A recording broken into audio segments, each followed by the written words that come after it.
WIBTA if I banned my brother from dad's funeral for wanting to expose him in a brutal eulogy. Part 1. Have 3 younger siblings, 2 brothers, Andrew and Ben, and 1 sister, Claire. Years ago, Dad found out Ben was gay. He was enraged and probably would have disowned him if not for Mom's intervention. Dad and Ben never reconciled. Dad did everything possible to make Ben miserable until Ben finally moved out. Claire later moved for work. Andrew and I stayed in our hometown. Dad died recently of COVID complications. As eldest son, it fell on me to organize the funeral. He was a prominent community figure, so turnout will be high. The issue? Ben wants to give a eulogy. He even sent me a draft and it was ugly. Not just unflattering, but vulgar.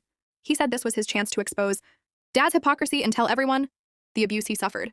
I rejected him immediately. I love Ben unconditionally, but funerals are not the place to speak ill of the dead. For all his hideous flaws, Dad was still complicated. Focusing the whole event on one toxic relationship is inappropriate. It would also cause huge fallout in the community. Ben lives out of state and wouldn't deal with those consequences. Andrew and I would. Claire supports Ben, Andrew supports me. I'm not trying to cover for Dad. Everyone close to us already knows why Ben left and why Mom was estranged. But a funeral is supposed to be about closure and honoring life, not tearing someone apart at the podium.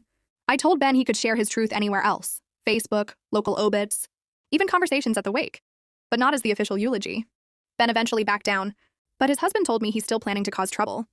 That leaves me with one option I hate, uninviting my brother from Dad's funeral. WIBTA if I did? For those asking why I'd honor a terrible man, it's complicated. Dad was a great father until college, then everything changed. I can't erase the years he raised us with love, even if he later threw it all away for prejudice. I'm still trying to reconcile those 2 versions of him. We didn't cover up the abuse.